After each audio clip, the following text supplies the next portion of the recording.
तो पिछले एपिसोड में हमने देखा था कि जियान को एक 16th रैंक का होली फ्लेम मिलता है, पर फिलहाल इसे डेवोर नहीं करता और अपने सोल रियल में ही सप्रेस करके रख लेता है। और उसके बाद ये लोग ड्रैगन वुल्फ जहाँ पर रहते थे उधर निकल जाते हैं। अब आगे डेमन सिटी में वापस आने के बाद जियान एक अलग ही लेवल का ऑरा फील कर सकता था। कालिन भी हैरान थी कि मतलब कोई कहीं डेमन सिटी पर अटैक तो नहीं कर रहा। जियान फील करता और कहता है ये तो उस टायरेंट का पावर है। अब तुरंत जियान, कालिन और ये blood tiger centre of the daemon city की तरफ निकल जाते हैं। अब यहाँ पर इस समय डेमन सिटी के कोर में डेमन वुल्फ को दिखाया जाता है और उनका चेहरा इस समय काफी ज्यादा अगली था, क्योंकि इस समय इनके सामने में टायरेंट था जो कि शायद 4 स्टार इनकार्नेशन पर, और ये अपने साथ 1-2 बंदे भी लेकर आया था। और टायरेंट इस समय डेमन वुल्फ से कह रहा था क्योंकि अभी demon emperor centre of the demon world जा चुके हैं, तो नेचुरली उनके पास अभी समय भी नहीं है कोई यहाँ के मैटर्स में बीच में आए। और इस समय डेमन वुल्फ हो या टायरेंट, ये दोनों 4 स्टार इनकार्नेशन पर थे। और जो तीसरा वाला बंदा था, अगर आपको याद हो, बोन डेमन की, फिलहाल वो अभी भी रिट्रीट पर था। और ये हंस के कहता है अब ये जगह जो तुम्हारी वो मुझे चाहिए। अब ये जो बैटल चल रहा था उसमें ये आराम से टायरेंट जीत जाता था।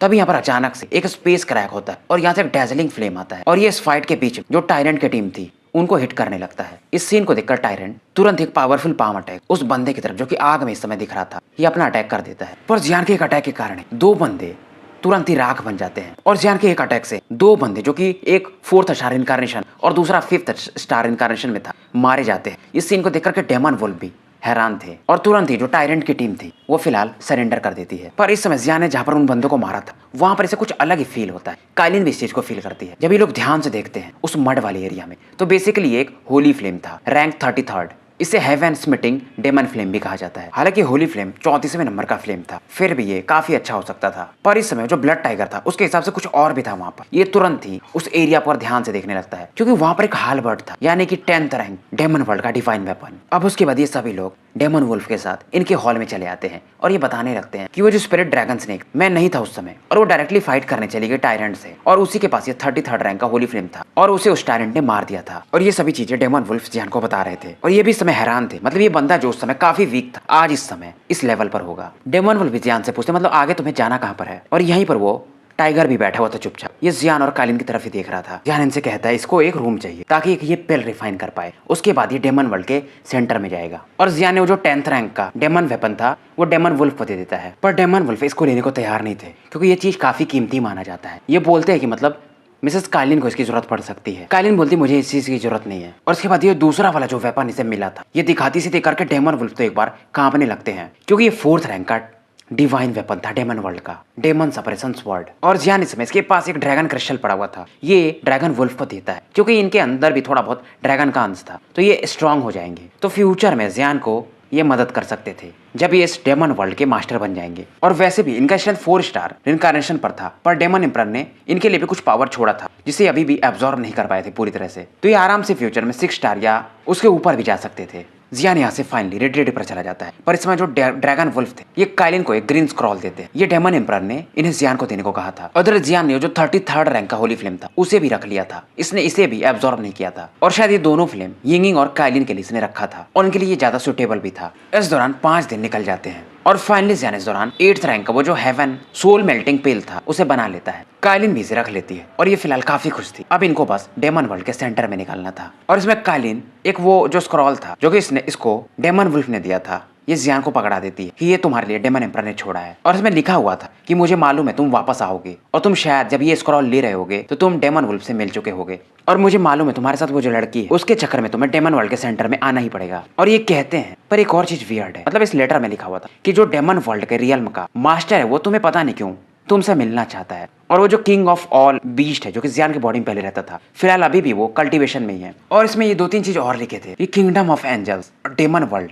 का सेंटर और रीजनल वर्ल्ड से थोड़ा सावधान रहना, क्योंकि मेरे इन्वेस्टिगेशन के हिसाब से शायद इन्हीं लोगों ने जायोक्लिन को सप्रेस किया था। हो सकता है मैं गलत भी हूँ। उसके बाद तुम इस स्क्रॉल को फाड़ देना, तुम आराम से डेमन वर्ल्ड के सेंटर में पहुंच जाओगे। इधर वो ब्लड टाइगर बगल में बैठा हुआ था। ये जब डेमन वर्ल्ड के एम्परर की बातों को सुनता है ये भी हैरान हो जाता है कि इसको पता चल जाता है जब जियान वो लेटर पढ़ता है कि ये बंदा मतलब जायो फैमिली का है। फिर ये सुनता है कि किंगडम ऑफ एंजल, और भी ज्यादा ये हैरान हो जाता है। और तीसरी बात इसको जो हैरान करती है कि डेमन वर्ल्ड रियल यानी वर्ल्ड सेंटर जो मास्टर थे वो जियान से मिलना चाहते हैं, क्योंकि अगर आपको याद हो तो अपने जो डेमन एम्परर हैं वो डेमन वर्ल्ड सेंटर के डेप्यूटी मास्टर हैं। अब जियान तुरंत ये जो स्क्रॉल था इसे फाड़ देता है। यहाँ पर तुरंत ही एक ग्रीन स्पेस चैनल बन जाता है और इसमें ये तीनों यानी वो ब्लडी टाइगर भी इनके साथ निकल जाता है। और इस समय डेमन वर्ल्ड के सेंटर में ही एक मिडिल एज्ड मैन को दिखाया जाता है जो कि फिलहाल एक सिल्वर स्टोन पर बैठे हुए थे और ये बोल रहे थे यार ये वर्ल्ड मास्टर इसने लगता है सही में स्टार्ट कर ही दिया है। और यहाँ पर मतलब 2 लोग शायद और थे, इनमें से एक बंदा था, इसका नाम था यू जियान है। ये बोलता है शायद, पर उस बंदे को मतलब ये जियान और कालिन का नाम लेता है और इनके बारे में भी इसे पता था कि एक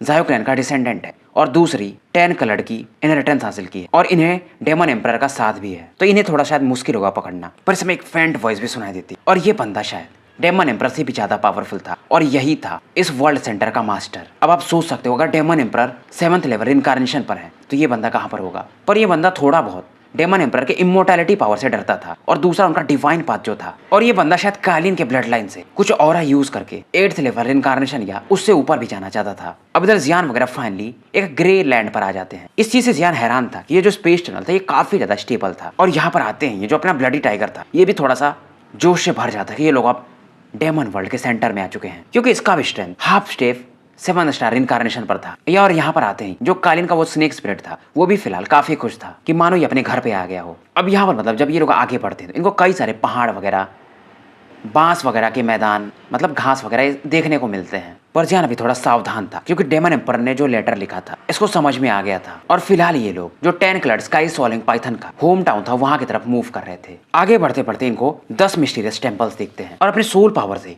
जियान कितना भी कोशिश कर ले ये अंदर का कोई भी चीज देख नहीं पा रहा था। और शायद ये जो टेम्पल्स थे इसके हिसाब से ये मे भी इल्यूजनरी हो सकते, मतलब ये एग्जिस्ट ना करते हो, पर देखने में ये वास्तविक लग रहे थे। पर इस समय कालिन मतलब एक core of the lake area में देख रही थी और उसके बॉडी से थोड़े बहुत फ्लक्चुएशन भी निकल रहे थे। और जब ये लोग आगे बढ़ते हैं तो इन्हें कई सारे इस समय मॉन्स्टर्स दिखते हैं जैसे कि ड्रैगन्स, टाइगर्स, वुल्फ्स वगैरह, और शायद किसी चीज को गार्ड कर रहे थे और शायद यही 10 कलर्ड स्वॉलोइंग पाइथन का एंट्रेंस द्वार था। अब जियान तुरंत ही काफी तेजी से बढ़ता है और जो एंट्रेंस था वहां पर पहुंच जाता है। पर जैसे ही दरवाजे खोलने लगता है यहाँ पर एक अलग ही आवाज गूंजती है कि ये जगह पर तुम्हें आना नहीं चाहिए, चले जाओ। और ये जो पावर था जियान वगैरह को थोड़ा पीछे की तरफ, मतलब इस पहले से थोड़ा दूर कर देता है। पर जो अपना टाइगर था इस प्रकार के ऑरा को ये फील कर लेता है कि ये जो ऑरा है ये 9 टेल डेमन फॉक्स का है, जो कि जो पहले वर्ल्ड वॉर में ये 5 स्टार या 6 स्टार इनकार्नेशन पर थी और उसके बाद ये डेमन वर्ल्ड के सेंटर में एंटर कर गई थी। पर जियान अभी भी यहाँ पर खड़ा था और ये कहता है मैं एंडलेस फायर डोमेन का मास्टर जियान यहाँ पर आया हूँ। पर इधर से कोई जवाब नहीं आता है। तभी यहाँ से फाइनली एक आवाज आती है और यहाँ पर स्पेस जो था थोड़ा बहुत कोलैप्स करने लगता है और ये कहती है मतलब तुम इल्यूजन टेस्ट को पास कर चुके हो और शायद डेमन एम्परर ने जो कहा था तुम सच में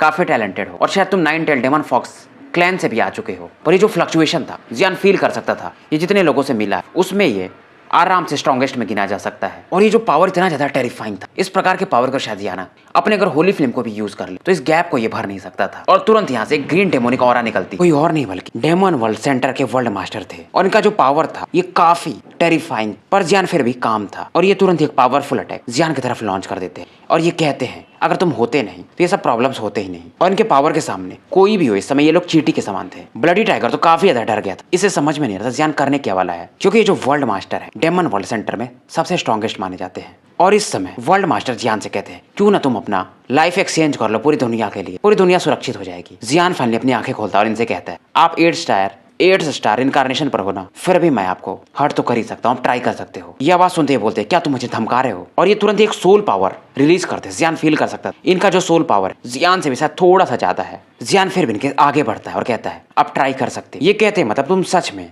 जायो क्लैन के एक शानदार डिसेंडेंट हो, वर्दी हो तुम जायो क्लैन में होने के। और तुरंत ही अपनी ऑरा को खत्म कर देते हैं और ये लोग तुरंत ही तीनों एक माउंटेन पीक पर पहुंच जाते हैं और उनके साथ में ये वर्ल्ड मास्टर भी थे। पर ये जियान से कहते हैं अगर मैं भी उन लोगों को कन्विंस करूं तो वो लोग मानेंगे नहीं। जियान सोचता है ये इतने अच्छे कैसे हो गए, मतलब जरूर इनके पीछे इनके कोई चाल होगी। और जियान के हिसाब से अभी भी ये कोर एरिया जो है डेमन वर्ल्ड सेंटर का शायद वहां पर नहीं है और इस समय शुरुआत से लेकर अंत तक वर्ल्ड मास्टर की नजर बस कालिन की तरफ ही थी, खास करके जो उसके पास वो 10 कलर का स्नेक स्पिरिट है उस पर। और ये जो स्नेक स्पिरिट भी थी ये इस वर्ल्ड मास्टर को एक अलग ही किलिंग इंटेंट के साथ देख रही थी और इनके पास कुछ तो मेमोरी था जो कि कालिन को अभी पास नहीं कर पा रही थी, शायद ये अभी अधूरी थी। और ये जियान से समय फिर से कहता है मतलब हम दोनों एक बार फाइट कर सकते। पर इस समय वो जो ब्लड टाइगर था वो जियान को बताता है कि ये जो वर्ल्ड मास्टर है काफी वियर्ड है, क्योंकि जो भी इससे फाइट करता है ये बंदा उनके फाइटिंग टेक्निक्स को भी चुरा लेता है। जियान इनके फाइट के लिए तैयार हो जाता है। अब ये भी कहते हैं क्योंकि मैं तुमसे ज्यादा स्ट्रॉन्गर हूँ तो अगर तुम मेरे 3 अटैक्स झेल लिए तो मैं तुम्हें जो 10 कलर का होम टाउन है वहां पर भेज दूंगा, क्योंकि इनके अलावा उसका लोकेशन कोई नहीं जानता था। नहीं तो तुम मुझे इसका पावर दे देना। और यही तो इस वर्ल्ड मास्टर को चाहिए था, 10 कलर का स्पिरिट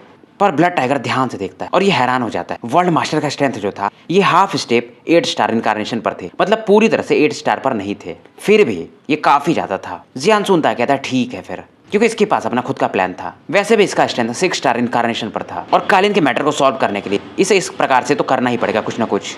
पर कालीन इस समय कहती नहीं, ये काफी डेंजरस है, ये तुम्हारे लिए सही नहीं रहेगा, और ये जियान को पीछे खींचने लगती है, क्योंकि इसको थोड़ा बहुत इतना तो पता ही था कि नॉर्मल जो हाफ स्टेप 8 स्टार इनकारनेशन के बंदे होते हैं उनसे ये जो वर्ल्ड मास्टर है डेमन वर्ल्ड के, ये थोड़े ज्यादा ही स्ट्रॉन्गर है, या कहीं गुना ज्यादा, और 3 अटैक झेलना इनके जियान के लिए भी भारी मुसीबत हो सकता है। पर जियान स्माइल करता है और इससे कहता है मैं हैंडल कर सकता हूँ। अब कालीन कुछ भी नहीं कर सकती थी, ये अपने होंठ को दांत से काट रही थी और चुपचाप खड़ी रहती है। कालीन भी अब सोच रही थी अगर जियान हार गया तो ये अपना जो 10 कलर का स्पिरिट है उसे ही डिस्ट्रॉय कर देगी। वर्ल्ड मास्टर भी जियान से कहते हैं मैं अपने तीनों अटैक में, एक में 30, दूसरे में 50 और तीसरे में 70% पावर ही यूज करूंगा। अगर तुम्हें लगे कि तुम झेल नहीं पाओगे तो पहले ही हार मान लेना, क्योंकि कुछ भी हो इनको भी मालूम था जायो क्लैन वाले पप्पा है इनके, और जियान को ऐसे कुछ हो गया तो जायो क्लैन वाले अगर बाहर आएंगे तो क्या ही होगा इनके साथ। और वर्ल्ड मास्टर का एक ही इरादा था कि ये जो कालीन के पास स्पिरिट है इसके थ्रू ये 10 कलर होम टाउन में एंटर कर सकते थे, और वहां के प्योर पावर को अगर ये कंट्रोल कर लिए तो ये आराम से 8 स्टार इनकारनेशन या उससे ऊपर जा सकते थे। क्योंकि पास्ट में अगर डेमन वर्ल्ड में कोई इस लेवल पर गया था तो वो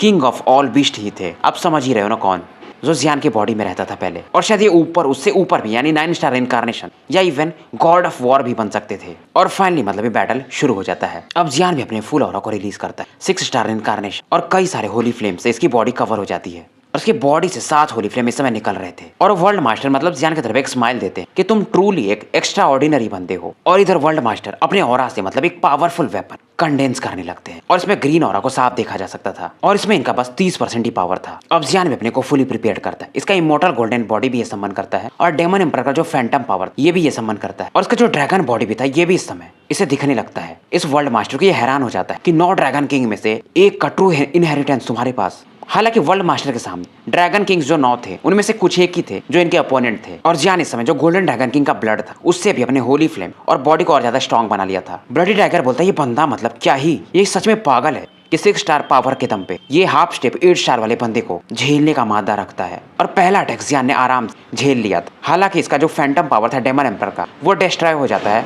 इसकी इमॉर्टल बॉडी भी मतलब कोलैप्स कर जाती है, फिर भी जो गोल्डन ड्रैगन किंग का ब्लड पावर उससे ये इस अटैक को रजिस्ट कर लिया था। और इस समय इस बैटल को काफी दूर से कई सारे लोग देख रहे थे। वर्ल्ड मास्टर भी कहते हैं इतना ज्यादा मत खुश हो, पहला तो जो अटैक था वो बस एक टेस्ट था। अब जियान अपने को दूसरे अटैक के लिए तैयार करता है। दूसरे अटैक में ये अपने सोल पावर को शायद यूज करने वाले थे, जो कि जियान से भी ज्यादा था। अब इस प्रकार के अटैक को जियान ये तुरंत ही ड्रैगन गॉड ट्रांसफॉर्मेशन यूज करता है। डेमन एम्पर ने दूसरे अटैक में एक ग्रीन डेमोनिक लिक्विड को सम्मन किया था, और ये डायरेक्टली जियान की तरफ भेज दिए थे, पर जहां से ये लिक्विड गुजर रहा था वहां का स्पेस ही मानो कोलैप्स कर जा रहा हो। अब जियान तुरंत ही ड्रैगन गॉड के जो 6 ट्रांसफॉर्मेशन एक के बाद एक यूज करता है। पहले वाले में इसकी बॉडी ड्रैगन टाइप हो जाती है, दूसरे में वो ड्रैगन की दहाड़ मारता है, तीसरे में जो पावरफुल राइट हैंड पंच था ड्रैगन आर्म वाला वो ये लॉन्च करता है, चौथे में इसकी बॉडी हाफ ड्रैगन ट्रांसफॉर्म हो जाती है, पांचवे में ड्रैगन ग्लॉ का गॉड का क्लॉ अटैक कर देता, और छठवें में वो फ्यूरी वाला अटैक। और ये जो ग्रीन विदर्ड पाम था इस वाले अटैक को जियान के 6 अटैक फिलहाल रजिस्ट करने लगते हैं। पर इस समय जियान के बॉडी पर जो इसके ड्रैगन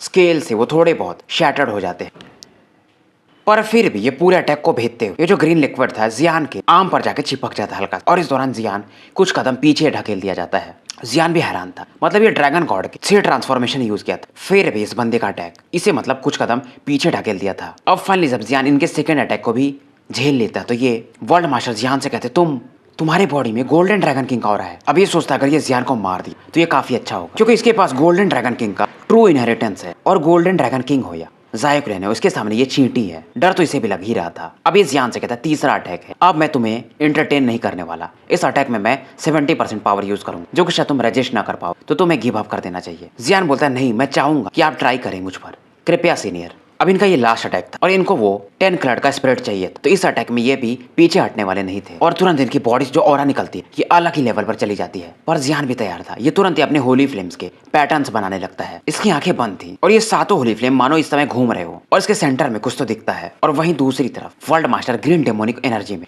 पूरी तरह से कवर्ड थे। काइलिन और ब्लडी टाइगर भी समय जियान के लिए थोड़ा चिंतित थे, और क्या ही हो रहा है यार ये बैटल। अभी तक मैंने जितने भी बैटल देखे मुझे इसमें ज्यादा ही मजा आ रहा है। और ये जो थे वर्ल्ड मास्टर अपना hand of chaos attack use करते। मास्टर का जो अटैक था मानो ये पूरे संसार को डिस्ट्रॉय कर दे और जियान की तरफ ये बढ़ने लगता है। जियान के हाथों में भी फाइनली इसका गॉड किलिंग रूलर यानी कि अपना एंशिएंट जुआन रूलर था और इस पर 7 होली पैटर्न्स बने हुए थे और ये भी अपना अटैक वर्ल्ड मास्टर के अटैक की तरफ लॉन्च कर देता है। और जैसे इन दोनों के अटैक निकलते हैं ये जो पूरा स्पेस था इसमें से एक अलग ही पावर यानी रेजोनेंस होने लगता है। पर जियान का जब अटैक आगे बढ़ता है तो वर्ल्ड मास्टर के आईब्रोज पर एक 8 टाइप का शेप बन जाता है और शायद ये जो शेप था मानो जियान के अटैक को इजीली डिसॉल्व कर सकता था। काइलिन भी इस प्रकार के सीन को देखकर हैरान थी और इस समय सभी लोग हैरान थे। ये जो इनका पावर था जो 8 पैटर्न वाला ये तभी यूज करते थे जब सामने वाला का अटैक एक अलग ही लेवल पर हो। मतलब जियान ने इनको फोर्स कर दिया था इस लेवल पर। यह इनका प्रिमोडियल कियोस वाला पावर था। अभी भी जियान से कहते हैं सच में 7 होली फ्लेम और God killing ruler divine ranking में सेकंड वेपन तुम्हारे पास और इसमें पूरा जो डेमन वर्ल्ड सेंटर था ये मानो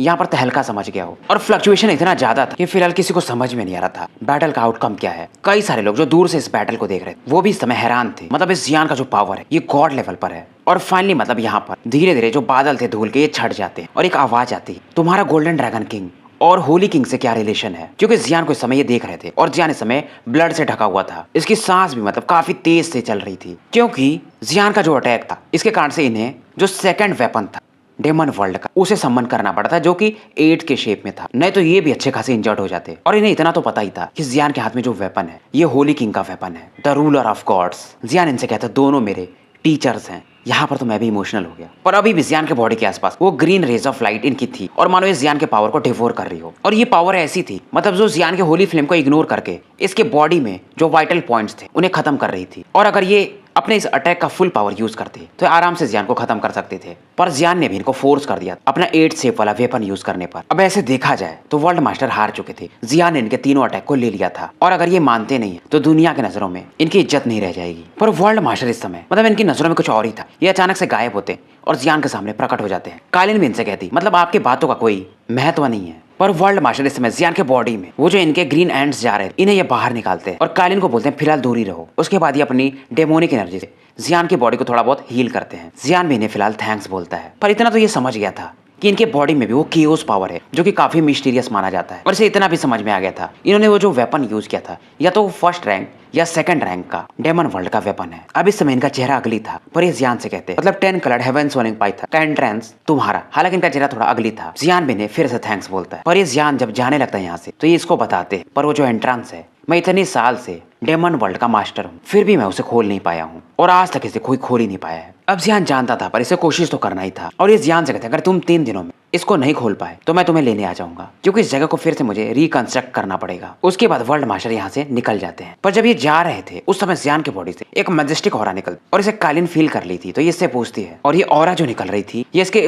स्पिरिट ऑर्ब से अगर आपको याद हो तो वो फायर स्पिरिट पर्ल और दूसरा शायद वाटर स्पिरिट पर्ल था जो कि गॉड्स वे यानी कि जो गॉड्स जहां पर शायद रहते हैं या जो भी उसको अनलॉक कर सकता था। अब इस स्पेस में जहां पर ये एंट्रेंस था इसको जियान वगैरह ध्यान से देखने लगते हैं। यहाँ पर इन्हें पिच ब्लैक गैस दिखाई देती है। काइलिन फिलहाल ट्राई करती और काइलिन किस प्रकार के ऑरा के कारण ये जो ब्लैक बोल्डर था जो कभी मतलब शुरुआत से मूव ही नहीं कर रहा था जियान जितना भी ट्राई किया था इसमें फ्लक्चुएशन होता है और इसके अंदर फाइनली काइलिन और जियान एंटर कर जाते हैं। और ये जो ब्लडी टाइगर था ये इनसे बोलता मैं बाहर ही हूँ और इस जगह को गार्ड कर रहा हूँ और इस जगह को क्रैक करने के लिए जो पावर चाहिए था वो हेवन सोलिंग पाइथन का ही चाहिए था। इसलिए वर्ल्ड मास्टर इस समय थोड़ा गुस्से में तो थे पर ये फिलहाल कुछ नहीं कर सकते थे। ये जो जगह था जहाँ पर जियान वगैरह एंटर किए थे यहाँ पर ऑरा जो थी काफी विशियस थी। अंधेरा ही अंधेरा छाया हुआ था। जियान भी बोलता है मतलब क्या यहाँ पर वो 10 कलर्ड पाइथन्स रहते थे और काइलिन को इसका जो ब्लड पावर इसे गाइड कर रहा था इसे कहाँ पर जाना है। पर जब ये लोग आगे बढ़ रहे थे तो ये लोग फील करते मतलब ब्लैक की क्योंकि यहाँ पर एक केव था और जियान के हिसाब से यहाँ का जो एटमॉस्फेयर था ये इसको थोड़ा सही नहीं लग रहा था। पर जियान और काइलिन फिलहाल इसके अंदर मतलब गुफा के अंदर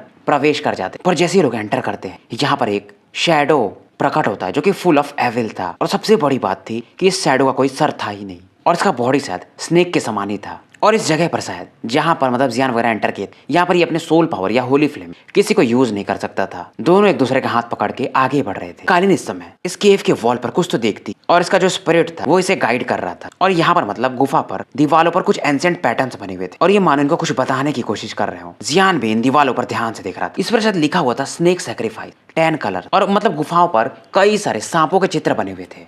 और एक चीज इनमें कॉमन था सबके बॉडी पर एक फेंट लाइट था स्पॉट और टोटल यहाँ पर 10 सांप बने हुए थे। इन्हें समझ में नहीं आ रहा था। और आगे जब ये चित्र देखते जाते हैं तो यहाँ पर एक इनको 10 कलर का पाइथन दिखता है, जो कि मानो एक लाइफ एंड डेथ बैटल में पर ये किससे फाइट कर रहा है, क्योंकि जो पिक्चर था ये पूरा नहीं था, तो इन्हें कुछ समझ में ज्यादा नहीं आता है। और इस समय जो कालिन के बॉडी में इसका 10 स्नेक स्पिरिट था वो भी इससे बोल रहा कि वापस लौट चलते हैं। मानो ये भी थोड़ा अनईजी फील कर रहा था। आगे बढ़ते बढ़ते एक दूसरे वॉइड में प्रवेश कर जाते। यहाँ पर भी डार्क हो रहा था। रास्ता भी जो था वो पाइथन के शेप में बना हुआ था। अब इस बैरियर में आने के बाद कालिन फील करती शायद 10 कलर हेवन सोलोइंग पाइथन की बॉडी यहीं पर स्टोर होनी चाहिए, क्योंकि ये यहाँ पर एक strong blood line fluctuation feel कर रही थी। और यहाँ पर एक बैरियर था जिसे जियान और कालिन फिलहाल ब्रेक करने की कोशिश करते हैं, पर ये कितना भी कोशिश कर रहे थे ये इस ब्लैक बैरियर को तोड़ नहीं पा रहे। अब इस जियान क्योंकि अपना सोल पावर यूज नहीं कर पा रहा था, अचानक से एक ब्लैक एनर्जी इसके थ्रोट को एम करके इसकी तरफ बढ़ने लगा। और जियान कैसे भी करके इस अटैक को डॉज कर लेता। और ये हैरान था, मतलब यहाँ पर कोई और भी क्रिएचर है क्या? यहाँ पर 10 कलर्ड इस डेमन स्नेक केव का गार्जियन है कोई? जियान अपने को बोलता है यार मुझे ये गेस करना ही चाहिए था,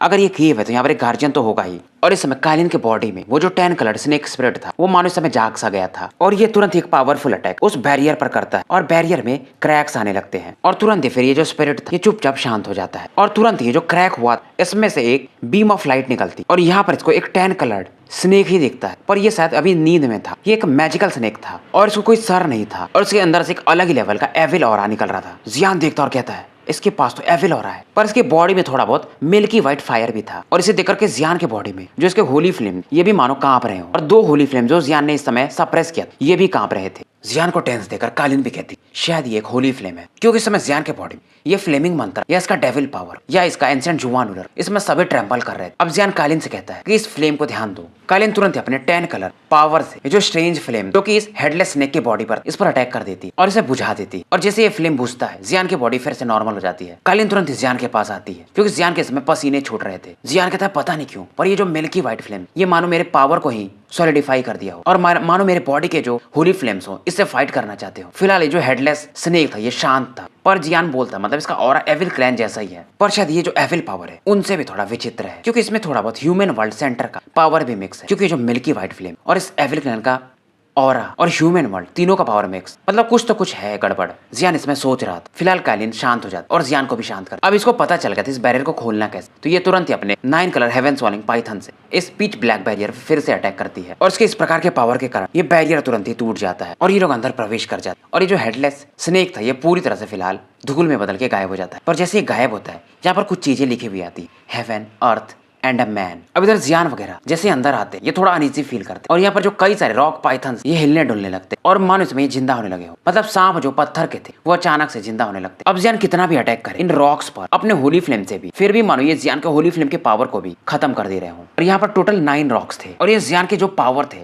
वाइटलिटी थे इसे डेवोर कर रहे हो। कालिन और जियान इसके बीच में खड़े। जियान फाइनली नोटिस कर ये जो पत्थर है 9 है, मतलब कि 9 कलर्स, पर 10वां कलर क्यों नहीं है? कालिन जो की आजकल बहुत शांत हो गई इन 9 स्टोन्स की तरफ देखो और इसका पुराना वाला अंदाज यानी क्वीन मेडुसा वो कोल्ड स्टाइल रॉयल फैमिली वाला वापस आ जाता है। और ये मानो इन 9 चट्टानों एक अलग ही नजर से देखती है, मानो इस वर्ल्ड की एक सुप्रीम क्वीन हो। इसके देखते हैं ये जो 9 चट्टाने थी जो काफी तेज से उछल रही, इनकी जो ब्रीदिंग थी एबनॉर्मल हो जाती। और ये कालिन के ब्लड लाइन के कारण हो रहा था। ब्लड लाइन के कारण ये सप्रेस होने लगे थे और ये पूरी तरह से 9 चट्टान रुक जाते हैं। उसके बाद ये सामने की तरफ देखती है और कहती है मैं रॉयल फैमिली मेडुसा फैमिली से आई हूँ, डिसेंडेंट हूँ 9 कलर हेवन सॉलिंग पाइथन और एंसेस्टर को रेस्पेक्ट देने आई हूँ। और कालिन की जो पूरी आवाज इस समय पूरे केव में गूंजने लगती है और तुरंत ही जो 9 चट्टान शैटर्ड हो जाते हैं और इनमें से 9 अलग अलग कलर्स बाहर निकलते हैं। अब कालिन इतना तो समझ जाती है जो स्पेस है यहाँ पर 2 इनहेरिटेंस नहीं था, ये एक टेस्ट था जो कि इसके एंसेस्टर्स ने यहाँ पर सेट किया था। और यहाँ का जो स्पेस था इस समय कोलैप्स करने लगा था और इनके पैर के नीचे में एक अंडरग्राउंड इन्हें अब फाइनली दिखने लगता है, जो कि पता नहीं कितने हजार सालों से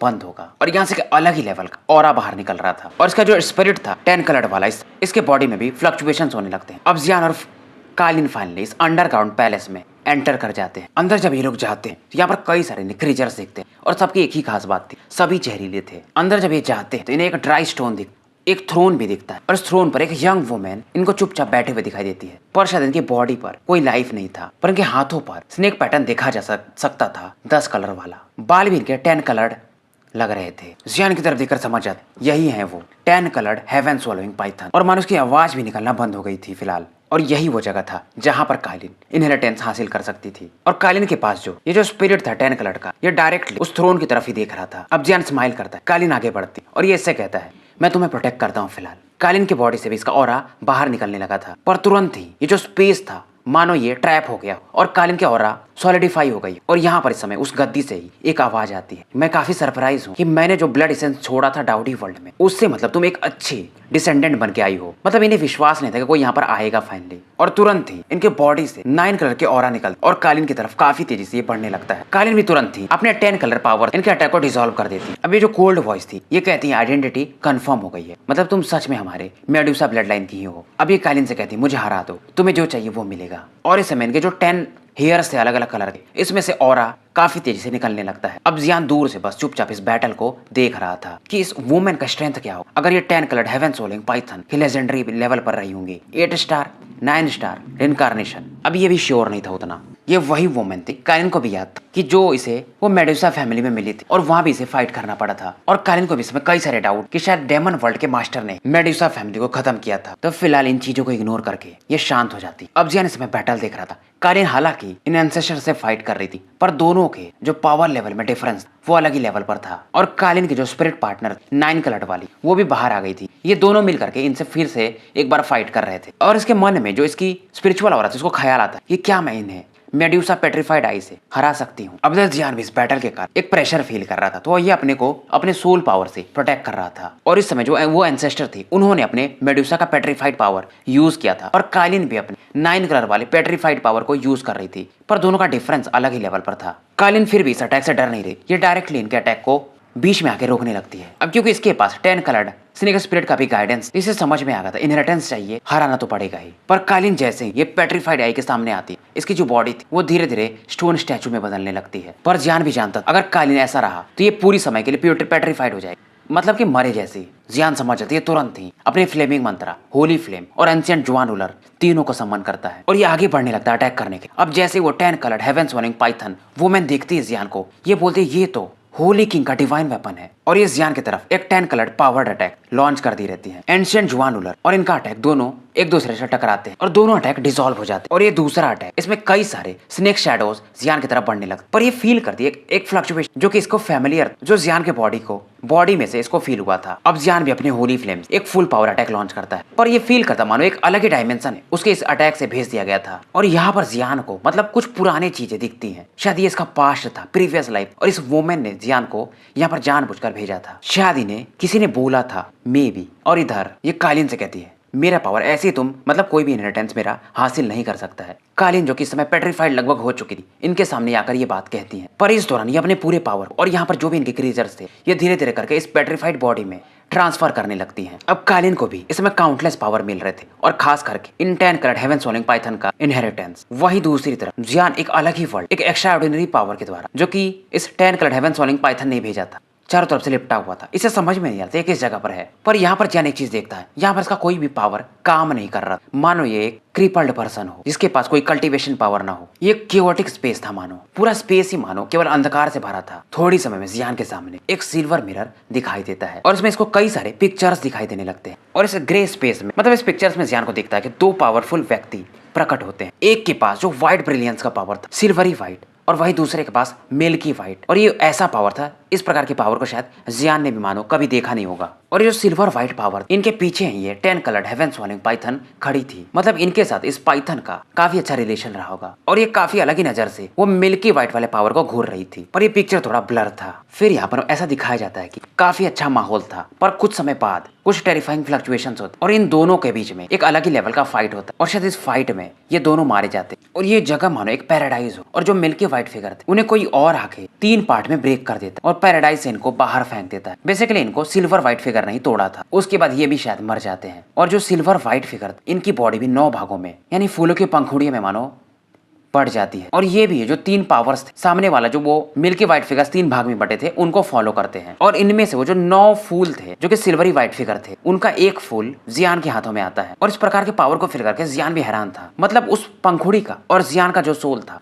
इनका एक सेम पर्पस हो। और शायद ये जियान के पास्ट लाइफ से रिलेटेड थे। और जियान को इस समय एक मेमोरी दिखती कि ग्रेट 1000 वर्ल्ड में एक छोटा सा गाँव था, वांग जिन पवेलियन ह्यूमन वर्ल्ड में। और यहाँ पर एक पिंक बॉय को दिखाया जाता है। हालांकि ये बच्चा 10 साल से भी कम था, पर ये रिनकारनेशन लेवल पर था। और इसके सामने में एक बंदा दिखता है जो काफी एजेड था। और इस बंदे की बॉडी पर मिल्की व्हाइट पैटर्न था और इससे ये छोटा बच्चा जो पिंक कलर का था ये थोड़ा डर रहा था। और ये छोटा बच्चा कहता है तुम यहाँ के हो नहीं, यहाँ पर क्या कर रहे हो। पर वो जो बड़ा बंदा था इससे कहता है मैं यहाँ पर तुम्हारे लिए आया हूँ, तुम्हारे बॉडी में जो मार्क है उसके लिए उसे निकालो और मुझे दे दो और मैं तुम्हें हमेशा यहाँ पर प्रोटेक्ट करूंगा। अब इस सीन को देख करके ये छोटा बच्चा भाग जाता है और ये बंदा यानी बड़ा वाला एक नाम लेता है युआन टियान। मैं तुमसे ये फर्स्ट लाइफ में भी ले लूंगा और तुम्हारे 9th लाइफ में भी, क्योंकि वो 9 पंखुड़ियां खेली थी तो 9 लाइफ होंगे शायद और ये दुनिया पूरा मेरा होगा। इतना कहने के बाद ये जो बड़ा बंदा था इसके बॉडी से एक मिल्की व्हाइट फ्लेम निकलती और वो जो छोटा बच्चा जो भाग रहा था उसकी बॉडी पर आकर पड़ता है और तुरंत ये छोटा बच्चा मारा जाता है। अब जियान को भी कुछ समझ में नहीं आता है। वो मिल्की व्हाइट फ्लेम वाला बंदा वो 3 भागों में बटा था और वो जो सिल्वर व्हाइट अंकल थे वो 9 मतलब वर्ल्ड में इनकारनेट हुए थे, 9 पंखुड़ियां टूटी थी